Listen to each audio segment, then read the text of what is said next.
민주당의 내로남불 행태가 갈수록 가관입니다. 정당법 개정을 통해 이재명 대표 1인 천하를 만들겠답니다. 개정안 핵심은 대통령이 탄핵되면 그 당은 정당 해산 심판 대상이 된다는 것입니다. 그리고 대통령 후보도 낼 수 없게 한다는 것입니다. 민주당은 법안의 발의 명분으로 책임 정치를 내세우고 있습니다.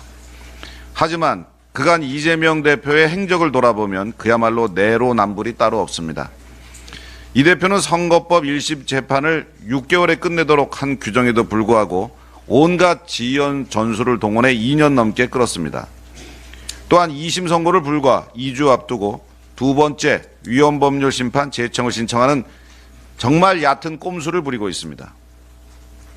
사법 리스크의 정점인 대장동 의혹 사건과 쌍방울 대북 송금 의혹 사건은 150명에 달하는 증인신문, 재판 병합, 재배당, 법관 기피 신청이 더해져 1심 선고까지 기약조차 없는 상황입니다. 그런데도 대통령 탄핵 심판은 하루라도 빨리 선고해야 한다며 헌법재판소를 압박하고 거리에서 극단적 언행으로 정쟁만 일삼고 있습니다.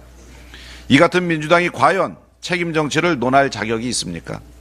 거대 의석을 무기로 법치주의를 유린하고 말뿐인 책임 정치만 일삼는 민주당의 행태는 국민들로부터 엄정한 심판을 받게 될 것입니다.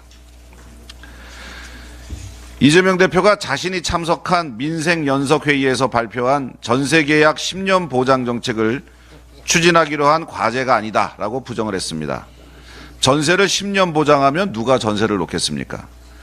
국민 생활에 직결된 사안에 대해 반시장 정책이라며 여론이 나빠지자 또다시 아니면 말고식 무책임한 모습을 보이며 국민을 기만하고 있습니다.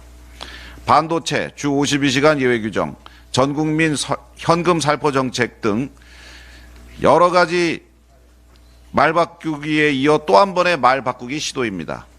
더욱 심각한 것은 과거 문재인 정부의 정책 실패에서 아무런 교훈도 얻지 못했다는 것입니다.